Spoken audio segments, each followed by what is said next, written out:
संविधान निर्माता बाबा साहेब डॉक्टर भीमराव अंबेडकर की जयंती पर शहर भर में विविध आयोजन हुए। लोगों ने बाबा साहेब को नमन किया। बाबा साहेब भीमराव अंबेडकर की जयंती के उपलक्ष्य में रामनगर स्थित लाल बहादुर शास्त्री स्मृति भवन में क्षेत्रीय पुरातत्व इकाई व क्षेत्रीय अभिलेखागार के तत्वावधान में कार्यक्रम का आयोजन किया गया। भवन में पुष्पांजलि, अभिलेख व चित्र प्रदर्शनी के साथ आधुनिक भारत के निर्माण में डॉक्टर भीमराव अंबेडकर का योगदान विषयक संगोष्ठी का आयोजन किया गया।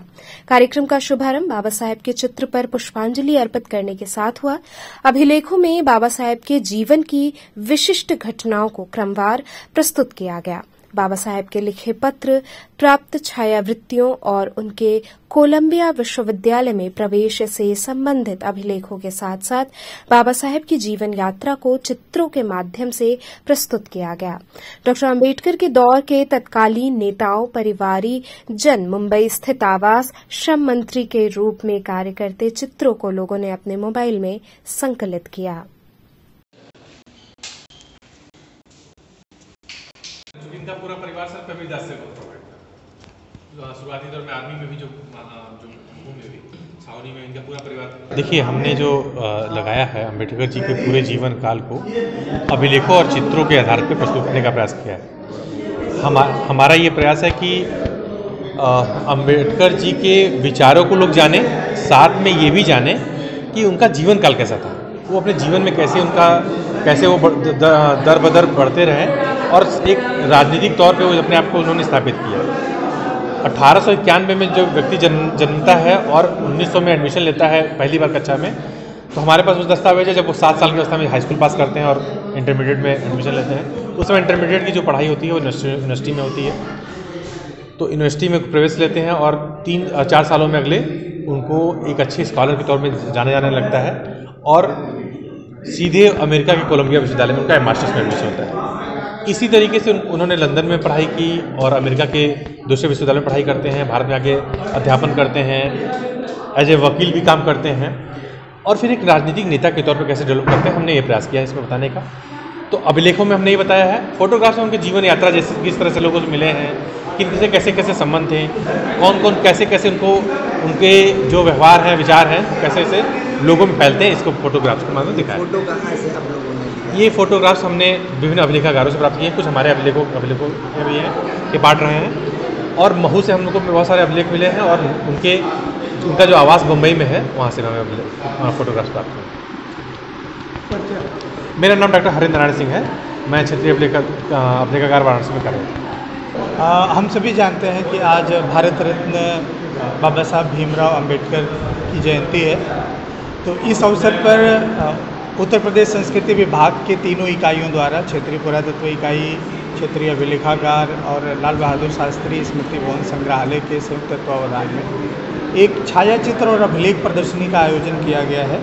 हमारे अभिलेखागार में जो रिकॉर्ड उपलब्ध है उनमें बाबा साहब के जीवन यात्रा के बारे में जो भी रिकॉर्ड हैं, जो छायाचित्र हैं, वो यहाँ पे प्रदर्शित किया गया है, जिसमें आप जो प्रदर्शन है उसमें देख सकते हैं कि उनकी डिग्री, उनके अटेंडेंस सीट, उनके एडमिशन संबंधी पत्र, उनको जो स्कॉलरशिप मिली है और उनके राजनीतिक और सामाजिक जीवन में सक्रियता के संबंधित जितने चित्र हैं वो लगाया गया है। इसका उद्देश्य यही है कि भावी पीढ़ी बाबा साहब के जीवन संघर्ष को देखे, उससे उत्प्रेरित हो और अपने जीवन में उनको आदर्श बना करके आगे बढ़े और समाज और देश को आगे बढ़ाने में प्रयास करें।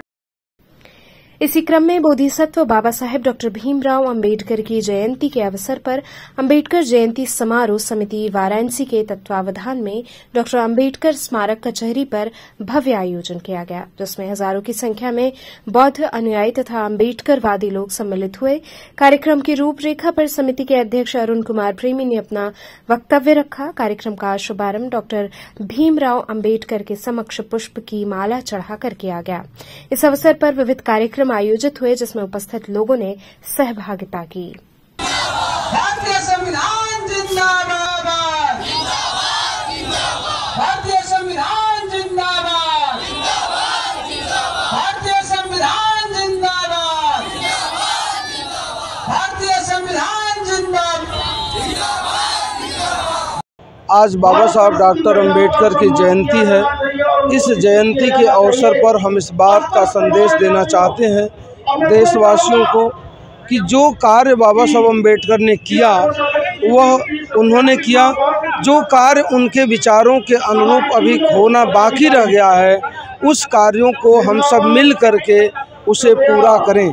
यही संकल्प लेना है बाबा साहब अम्बेडकर की जयंती के अवसर पर। बाबा साहब अम्बेडकर अपने जीवन भर इस दलित पिछड़े समाज के साथ ही साथ पूरे देश के कल्याण के लिए कार्य किया और जब उन्होंने पूरे देश के कल्याण के लिए कार्य किया तो उनका जो अधूरा कार्य है उन कार्यों को करना हमारा कर्तव्य है।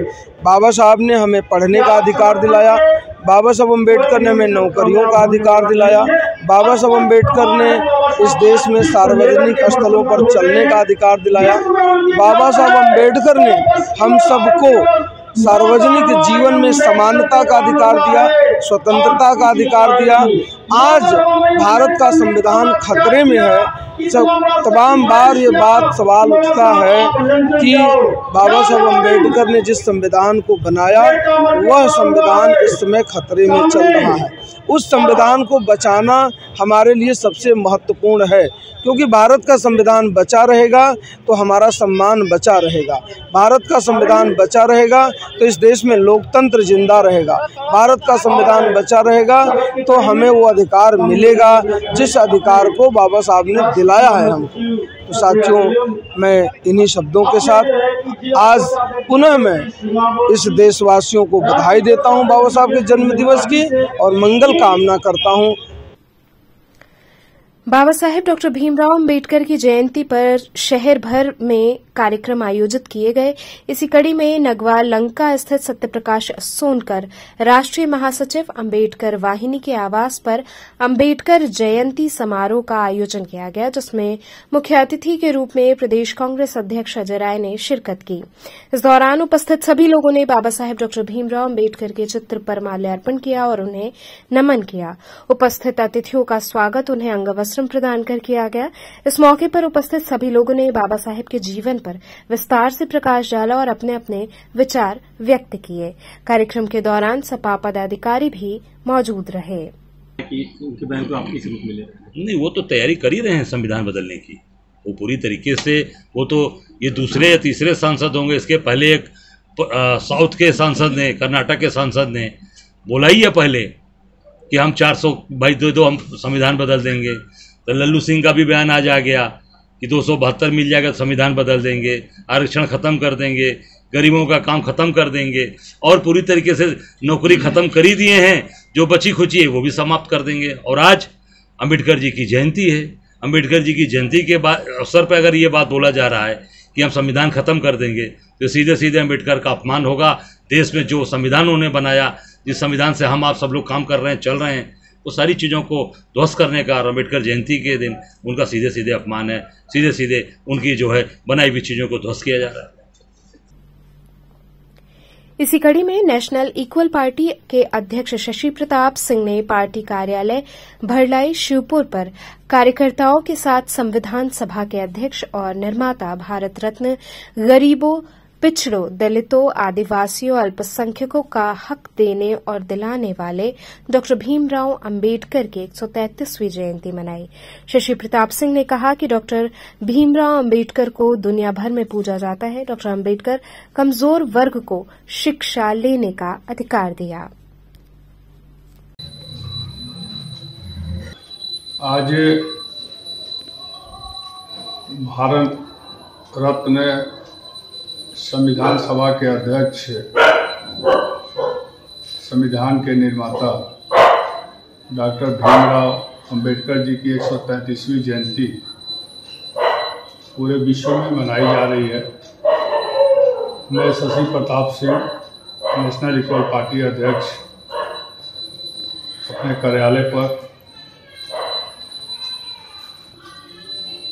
डॉक्टर भीमराव अम्बेडकर जी की जयंती के शुभ अवसर पर पुष्प अर्पित करता हूँ, सशद नमन करता हूँ।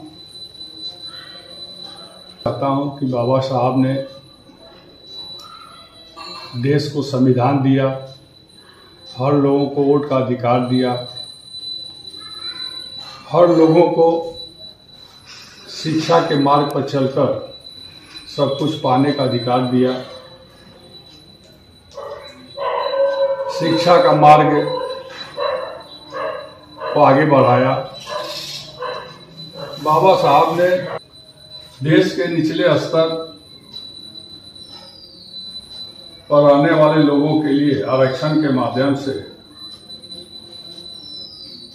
शिक्षा का मार्ग बनाया और कहा सबसे कि जो भी व्यक्ति देश में शिक्षा को पूर्ण रूप से ग्रहण कर लेगा वो व्यक्ति आने वाले समय में बाबा साहब अम्बेडकर कहलाएगा, क्योंकि उस समय उस स्थिति और परिस्थिति में भी रहकर बाबा साहब ने शिक्षा के माध्यम से संविधान को लिखने का काम किया। संविधान सभा के अध्यक्ष बने, कानून मंत्री बने और आज पूरा विश्व बाबा साहब को जानता है।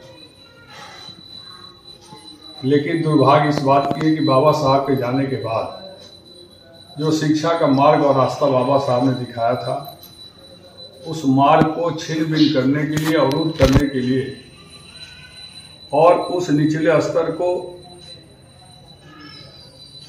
समान जनजीवन से अलग करने के लिए कुछ राजनीतिक दलों ने बाबा साहब के मार्ग को न अपनाकर भटकाव के रास्ते पर निचले स्तर को ले गया और केवल वोट पाने के लिए, वोट पाकर राज करने के लिए लोगों ने किया।